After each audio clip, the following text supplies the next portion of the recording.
Here's 4 ways to sauce up your mix with saturation and distortion in the box.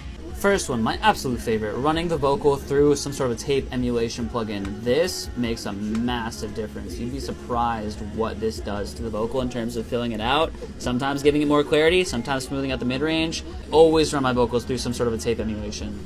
Next is literally just distorting your kick drum with some distortion. All you need is a little bit just to give the kick a little bit more punch, especially in the low ends. Next, in the case of these cymbals, I literally just run it through a console emulation cranked all the way to 12, and this just brings so much more life into the cymbals.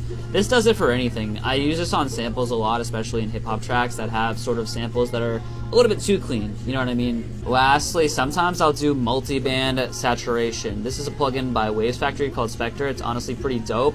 If I want more life out of the guitars, I can literally just saturate the top end a little bit to get them to cut through a little bit more. If I want more mid-range, I can do the same thing to the mid-range. This is a step beyond EQ because you're not just boosting these frequencies, you're adding harmonics to these frequencies, which is going to give it a little bit of a different characteristic than just boosting with an EQ. Follow for more tips, DM for coaching, mixing, or production.